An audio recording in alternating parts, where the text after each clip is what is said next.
नमस्कार बंधुरा आमी सहेली अलौकिक जोनेर आसरे तोमादेर आरो एकबार स्वागत जानाच्छि।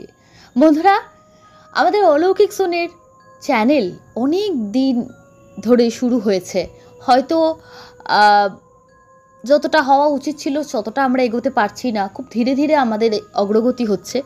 কিন্তু সবথেকে যে বড় কথা, বহু মানুষ আমাদের সঙ্গে জুড়ছেন প্রতিদিন প্রতি মুহূর্তে। তেমনি আজকে যিনি ঘটনা পাঠিয়েছেন তিনি বরানগর স্টেশন বা অনেকে বলেন ডানলপ স্টেশন, সেই স্টেশনের সন্নিকটে একটি ফলপট্টির একজন ফল বিক্রেতা। দাদাকে অসংখ্য অসংখ্য ধন্যবাদ ঘটনা পাঠানোর জন্য। উনি লিখছেন, শৈলীদি ঘটনা কিছুদিন ধরে হলো শুনছি। রাত্রিবেলা বাড়িতে এসে ঘটনা চালিয়ে দিয়ে নিজের বাড়ির নিত্য নিয়মিত কাজগুলো করি। আমার বাড়ির সবাই এই ঘটনা আমার সঙ্গে শোনে। বহুদিন আমি রেলওয়ে স্টেশনে অনেকগুলো ঘটনা শুনছিলাম, ভাবলাম আমারটাও বলি, কিন্তু আমার পরিবারে অনেকে বলতো পাঠিও না, লোকে ভাববে বানানো গল্প। তবু ভরসা নিয়ে পাঠালাম। প্রথমবার বলছি, সুতরাং কোনো ভুল হলে মার্জনা করবেন। উনি ঘটনাটা কিন্তু ভয়েস মেসেজের মধ্যে পাঠিয়েছেন। আমি চেষ্টা করছি উনি যেভাবে বলেছেন একদম ওনার মতন করে বলার। উনি আরও বলছেন, আমি এই যে দোকানটা চালাচ্ছি এটা আমার নিজের না, মানে আমার নিজের তৈরি করা না, আমার দাদুর আমলের দোকান। দাদু এখানে ফল বিক্রেতা ছিলেন, বাবাও সে কাজ করেছেন, আমিও করছি। আমার আরও ভাইরা আছে, তারা অন্যান্য কাজের সঙ্গে যুক্ত। ফলের কারবারটা আমি করি, আমি সামলাচ্ছি। বংশপরাক্রমে আমাদের কাজ চলছে বলে আমাদের এখানে বহু লোক চেনে। এমন অনেক অনুষ্ঠান বা এখানকার দুর্গাপুজোর অনেক কিছুর ফলের অর্ডার আমার কাছ থেকে যায়, কারণ আমি অনেক দিন ধরে এখানে কাজ করছি। বিশ্বাসযোগ্যতাটা মানুষের মনের মধ্যে আমি তৈরি করতে পেরেছি। তেমনই একটা ঘটনা আজকে বলবো। ঘটনাটা শুনলে একটু হকচকিয়ে যাবেন আপনারা, কিন্তু একদম সত্যি ঘটনা। বিশ্বাস করুন, আজকে আমি যখন বসে বলছি আমার নিজেরও মনে হচ্ছে ঘটনাটা লোকেরা বিশ্বাস করবে তো, কিন্তু আমার নিজের চোখে দেখা সম্পূর্ণ সত্যি ঘটনা। এটা 2016 সালের ঘটনা। উনি এভাবে কেন বলেছেন, হয়তো কোনো ইয়ার নিয়ে হয়তো ওনার কোনো সন্দেহ আছে। ওই সময় আমরা সবসময় জানি জামাই ষষ্ঠীর সময় বা কিছু পুজো পার্বণে ফলের দাম আকাশ ছোঁয়া হয়। জামাই ষষ্ঠীও সেসব অনুষ্ঠানগুলোর মধ্যে অন্যতম। সেই সময়ও ফলের দাম আকাশ ছোঁয়া হয়। একজন ভদ্রলোক, উনি ওনার স্ত্রী সন্তান নিয়ে আমাদের এই দিকেই বেলঘড়িয়ার দিকে কোথায় থাকেন, কোথায় বাড়ি এক্স্যাক্টলি আমি বলতে পারবো না। তবে উনি স্টেশনে নামতেন অফিস থেকে, সারা জীবন আমার কাছ থেকে ফল নিয়ে বাড়ি যেতেন। আমার ফলের কোয়ালিটি ভালো হওয়ায় উনি কোনো কারোর কাছ থেকে ফল কিনতেন না, সে বাড়ির নিত্য নৈমিত্তিক ফল হোক, পুজো পার্বণের ফল হোক বা যাই হোক। তো এরকমই সময়ের সঙ্গে সঙ্গে সব কিছু চেঞ্জ হয়ে যায়। ওনার সেই ছোট্ট মেয়ে বড় হয়ে গেল, তার বিয়ে থাও হয়ে গেল। প্রথম জামাই ষষ্ঠীর ফলের ব্যাপার আমাকে বলে গেছিলেন। আমার নাম বলতে পারেন, কোনো আপত্তি নেই। ওনার নাম অজয়। যে অজয় দা, ফল কিন্তু খুব ভালো দিতে হবে, আর নানা রকম স্ট্রবেরি জাতীয় ফল যেগুলো আমরা খুব একটা তুলি না। উনি অর্ডার দিলেন, বললাম আমি অর্ডার করে গেলাম, ফলটা যেন আমি টাইম মতো পেয়ে যাই। বললাম ঠিক আছে দাদা, আপনি পেয়ে যাবেন। তারপরেও ওনাদের বাড়িতে নিত্য বোধহয় ফল খাবার চল ছিল, বা ওদের বাড়িতে পুজো হতো হয়তো, আমি জানি না সেটা ঠিক মতো। প্রতিদিন একটা ভালো পরিমাণের ফল উনি নিতেন, প্রতিদিন, কোনো দিনও না বাদ যেত না। অকেশনালি তো বুঝতে পারছেন পরিমাণ আরও বেশি। আমি বললাম যে আপনাকে ভাবতে হবে না কোয়ালিটি নিয়ে, জামাই বাড়িতে আপনার কোনো বদনাম হবে না, ফল খুব ভালো পাবেন। কেন, আম বা লিচু জাতীয় ফল এই অনুষ্ঠান পারপাসে অনেক সময় কি হয়, পচা বেরোয়, নতুন জায়গা থেকে কেউ নিতে চায় না। আমি বললাম কোনো ভয় পাবেন না, এই গরমের মধ্যে ফ্রেশ জিনিস আপনি পেয়ে যাবেন। আশ্বস্ত হয়ে চলে গেলেন। প্রায় জামাই ষষ্ঠীর 15 দিন আগের কথা বলছি, উনি কিন্তু অনেক আগে আমাকে বায়না করেছেন। ওনার বাড়ির একটা নিয়ম উনি আমাকে বলেছিলেন কাজের সূত্রেই, যে যখন জামাই মেয়েকে নেমন্তন্ন করতে যাব তত্ত্ব দেওয়ার সময় এক ঝুড়ি ফল দিয়ে আসবো। নিয়ম আর কি, যে বিয়েতে যেমন তত্ত্ব সাজিয়ে দেয় সেভাবে। আবার যখন জামাই মেয়ে আসবে জামাই ষষ্ঠীর দিন, তখন তো জামাইকে ফল সাজিয়ে দিতেই হয় থালার পাশে, সেটা তো নিয়ম আছে, আমরা সবাই জানি। তো সুতরাং দুভাবেই আপনার কাছ থেকে নেব। ওনার মেয়ের বিয়ে তার ফলও আমার কাছ থেকে উনি নিয়েছেন। এরপর উনি প্রায় আসতে যেতেন, মাঝখানে হঠাৎ করে প্রায় দিন 10 হলো ওনাকে আর দেখতে পাচ্ছিলাম না। সময়ও এগিয়ে আসছে, আর 2-3 দিন বাদে উনি অর্ডার নেবেন। তো আগে এতদিন কোনোদিন হয়নি যে ওনাকে এতদিন দেখতে পাচ্ছি না। প্রথমে ভাবলাম কোথাও গেছেন হয়তো, তারপর ভাবলাম যে কি জানি কি ব্যাপার, কিন্তু ওনাকে দেখা যাচ্ছিল না, আসছিলেন না, যাচ্ছিলেন না। ওনার সঙ্গে একজন লোক সব সময় গল্প করতে করতে যেত আসতো। একদিন কৌতূহল চেপে না রাখতে পেরেও জিজ্ঞেস করলাম, দাদা উনি কোথায়, ওনাকে তো দেখতে পাচ্ছি না। ভদ্র বললাম, ওনার তো প্রচণ্ড শরীর খারাপ, হঠাৎ করে গরমের মধ্যে স্ট্রোক হয়ে গেছে। কিরম স্ট্রোক না, সেরিব্রাল স্ট্রোক বলে, সেটা হয়েছে। কলকাতার হাসপাতালে ভর্তি আছেন, মাথায় রক্ত নাকি ক্লট হয়ে গেছে, কোমার মতন অবস্থায় আছেন। বললাম, বাবা এত কাণ্ড হয়ে গেল, উনি আমার কাছে অর্ডার দিয়ে গেলেন ফল নেবেন। দেখেছো মানুষের কোথা থেকে কি হয়, মানে শুনে মনটা খারাপ হয়ে গেল। ওই দিদি ব্যবসা করে খাই, ঠিক কথা, কিন্তু সব কিছুর ঊর্ধ্বে তো মানুষ। এত বছরে চেনা জানা মানুষটা এরকম শুনে, আর যে আমার কাছে অর্ডার নিয়ে গেল, বলে আমি লজ্জার মাথাকে বলতেও পারলাম না যে এতগুলো টাকার অর্ডার আমি কি করব, ওনারা কি নেবেন না বা কিছু, বলে আমার মুখ থেকে বেরোলো না, আমি বলতে পারলাম না। এরম পজিশনে অর্ডার নেবেনি বা কী করে। তো ভালো এনে রেডি করে রাখি, ওনারটা আলাদা করে, যদি ওনার পরিবারের কেউ নেয়, না নিলে না নেবে, কিচ্ছু বলার নেই এক্ষেত্রে। বলছে ঠিক জামাই ষষ্ঠীর আগের দিন রাত্রিবেলা, প্রায় রাত্রির 8টা সাড়ে 8টা বাজে, হঠাৎ দেখলাম দূর থেকে একজন আসছেন। আমি কাছাকাছি আসতেই চিনে গেছি, আরে এই ওই ভদ্রলোক। দেখলাম আমার পুরো সামনে এসে দাঁড়ালেন না, একটু দূরে দাঁড়িয়ে রইলেন। আমি ওনাকে দেখতে পেয়েছি, আমার সামনে অনেক কাস্টমার ছিল। এবার কাস্টমারগুলো যখন একটু খালি হয়ে গেল, চলে গেল, তখন তাকিয়ে দেখছি উনি নেই। বললাম, ভদ্রলোক এলেনই শরীর খারাপ নিয়ে, শুনেছিলাম এত খারাপ অবস্থা, হেঁটে আসছেন, তার মানে তো ভালোই আছেন, হেঁটে চলে যখন বেড়াচ্ছেন, যা ভগবানের কৃপায় ভালো হয়ে গেছেন, ভালো কথা। কিন্তু মানুষটা গেলে কোথায়? হয়তো ফল সবজি নিতে এসেছিল, ভিড় দেখে হয়তো চলে গেছে, হয়তো জানে একটু ভিড় কাটুক আসবো। অনেকে হয়তো আমাকে বোকা বলবেন যে এই অবস্থায় আজকের যুগে ফোন নাম্বার কেউ রাখে না। সত্যি ফোন নাম্বার আমার কাছে ছিল না, যেহেতু ডেলি উনি যাতায়াত করতেন, কখনো মনে হয়নি যে ফোন নাম্বারটা নিয়ে রাখার প্রয়োজন আছে, কারণ উনি কখনো অর্ডার দিয়ে নেননি বা এরকম ধরনের জিনিসপত্র কখনো হয়নি। এবার কি করব বুঝতে পারছি না, ভাবছি ওই ভদ্রলোক যে ওনার বন্ধু, তার সঙ্গে সকালে দেখা হলে তার হাত দিয়ে ফলটা পাঠিয়ে দেবো, টাকা নয় পরে দিলে দেবে, এরকম ভাবনা চিন্তা করছে। তার জামাই ষষ্ঠীর দিন কেটে গেল, ফল তো পাঠানো হলো না, সব কিছু প্রায় নষ্ট। তার মোটামুটি প্রায় বলছে বেশ অনেকটা দিনই কেটে গেছে, প্রায় 1 মাস হয়তো গড়াতে যায়। এমন সময় একটা কাছা পরে ছেলে আমার সামনে এসে দাঁড়ালো। আমি বললাম, হ্যাঁ ভাই বলো। বলছে এই শ্রাদ্ধের লিস্টটা, এই ফলগুলো লাগবে। তো ওটা দেখে আমি অবাক হয়ে গেলাম, বলে কেন, কি ব্যাপার?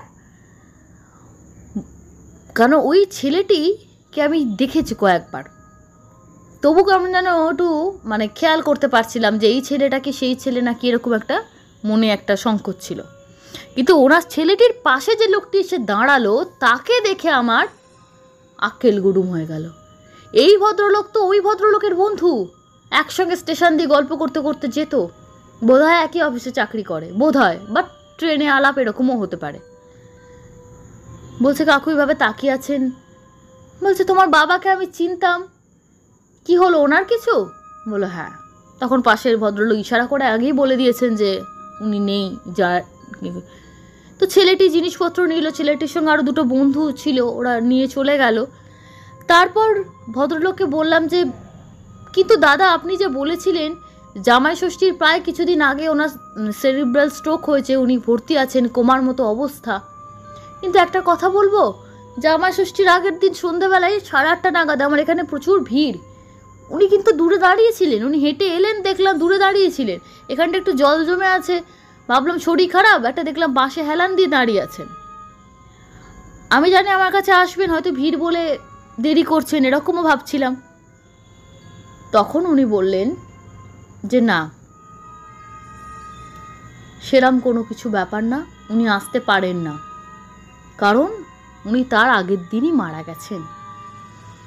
আজকে হিসেব করে উনি টাইম দেখলেন, ডেট দেখালেন যে আজকেই ওনার শ্রাদ্ধ, কালকেই আর কি শ্রাদ্ধ আছে, আজকে তার আগের দিন ওরা সব জোগাড় করতে বেরিয়েছে। ও এইসব শোনার পর আর কোনো কিছু বলার ওদের কাছে অবশিষ্ট রইল না, যে আর কি বলবেন। মনটা খুব খারাপ হয়ে গেল। তবে উনি ওনার প্রশ্নের উত্তরটা পেলেন না, যে আমি তাহলে কাকে দেখলাম, কে ছিল, কে এসেছিল। এটা তো গেল একদিনের ঘটনা। শুধু যদি এই ঘটনাটা একদিন ঘটতো তাহলে বোধহয় ভদ্রলোক হয়তো ভুলেও যেতেন একটা সময়। কিন্তু এরপর মোটামুটি উনি বললেন প্রায় 8-9 মাস, 1 বছর যদি নাও হয়, 8-9 মাস তো কেটেই গেছে। একদিন প্রচণ্ড বৃষ্টি হচ্ছে, আমি ট্রেনে করে ফিরছি আমার একটা দাদার বাড়ি থেকে। তো বরানগর স্টেশনে নামবো, নেমে আমিও বাড়ি যাব। ওখানে স্টেশনের সাইডে আমার সাইকেল রাখি।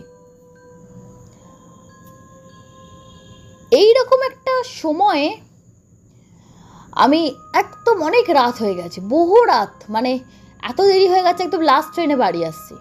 লাস্ট ট্রেন নিয়ে লোকেদের মধ্যে অনেক রকম মানে ফ্যান্টাসি থাকে, অনেক গল্প থাকে, কিন্তু আমরা যেহেতু খেটে খাওয়া মানুষ, আমাদের বারবার যাতায়াত করতে হয়, ভোরবেলা কখনো উঠে যেতে হয় কলকাতায় মাল তুলতে বা এতে, ভোর রাত্রিরও বেরিয়েছি, কখন প্রয়োজনীয় আমরা যখন তখন বেরোতে হয়। তো আমাদের কাছে কোনোদিন কোনো কিচ্ছু মানে অস্বাভাবিক আজ অব্দি চোখে পড়েনি। সেদিনের ওই ভদ্রলোককে দেখাটা আমি আস্তে আস্তে মন থেকে ভুলে গেছিলাম, যে ওটা হয়তো আমারই মনের ভুল, বা হয়তো ওনারই মতো দেখতে কেউ হয়তো হবে, এরকম ভেবে নিজেকে বুঝ দিয়েছিলাম। কিন্তু আমি যখন সাইকেলটা নিয়ে বেরিয়ে আসছি, রাত্রিবেলা, ঝড় ঝড়, লোকজন একদম কম, পেছন পেছন থেকে মচ করে আওয়াজ হচ্ছে, মানে আমার পেছনে কেউ আসছে। ওই জায়গাটা যেখান থেকে আমি আসছি এতটা জল হয়েছিল, ভাবলাম যে এখানটা পেরিয়ে গিয়ে একটু উঁচু নিচু গর্ত টর্ত আছে, এখান থেকে এগোয়ে গিয়ে সাইকেলে উঠবো। কিছু জিনিস ছিল সাইকেলের হ্যান্ডেলের সামনে, ওগুলোকে নিয়েছি। পেছনে আওয়াজ পেয়ে তাকিয়ে দেখলাম আমার পেছনে একজন লোক আসছে মাথায় ছাতা দিয়ে। দেখলাম আসছে আসছে, কিন্তু লোকটাকে মানে একটা অবয়ব যাকে বলি আমরা, একটু দূরত্ব মেনটেন করছেন, কিন্তু দেখে বেশ চেনা চেনা লাগছে, যে এই মানে বডি স্ট্রাকচারটা বড্ড চেনা। তারপর উনি ভাবছেন যে আমারও হয়তো বয়স হচ্ছে, কি দেখতে কি দেখছি, আজকাল বোধহয় সত্যি মাথা আর কাজ করছে না।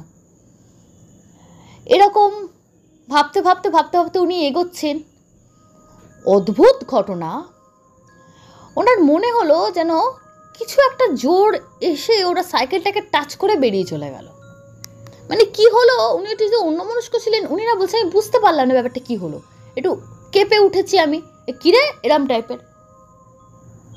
তারপর আমি যখন বাড়ি এলাম, বাড়ি এসে দেখছি আমার জিনিসপত্র যেগুলো ছিল, কিছু এমন খাবারও জিনিস ছিল, আমার কিছু ফলমূলও ছিল, যদিও সেটা আমার ব্যবসার না, কিন্তু সেগুলো একদম পচে, মানে অনেক দিনের ফল পচার যে গন্ধ ছাড়, ওরকম গন্ধ ছাড়ছে।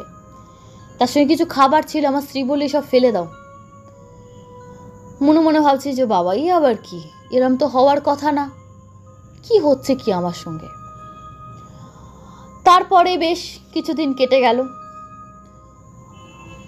এইবার উনি বলছেন আমি ভোরবেলা প্রায় 3:45 বাজে কলকাতায় যাব,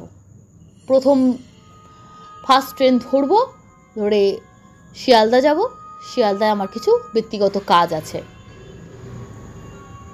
আমার ছেলে ফলের ব্যবসা করতে চায় না, সে তার সঙ্গে অন্য কিছু কাজ করতে চায়। সে কি কাজ করে বা এখন কি করছে আমি সেটা কিছু জানাতে চাইছি না, কারণ ওর ওসবে আগ্রহ নেই। তো আমি সেগুলো গোপন রেখেই আমি শুধু আমার যাওয়ার উদ্দেশ্যটা বললাম, যে শিয়ালদা আমি কাজের জন্য যাচ্ছিলাম।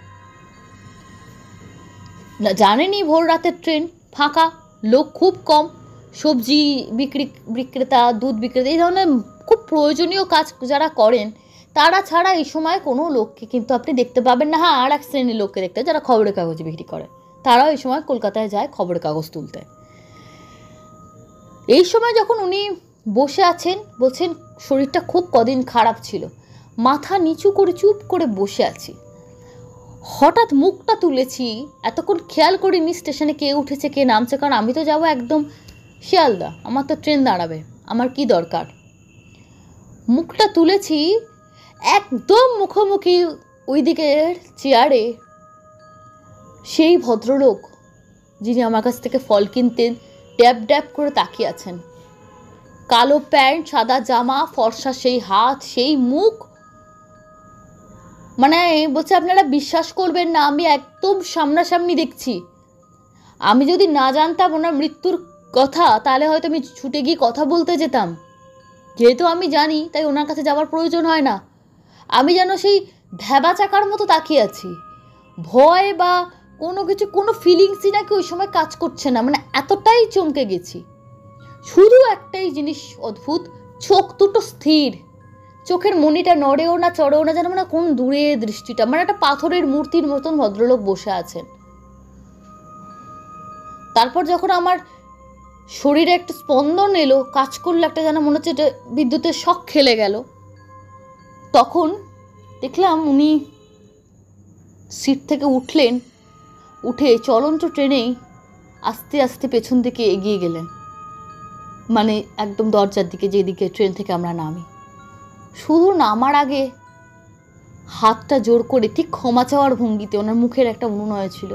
তারপর উনি নেমে ওই যে নামলেন না মিলিয়ে গেলেন আমি জানি না। আমি বাকরুদ্ধ হয়ে বসেছিলাম।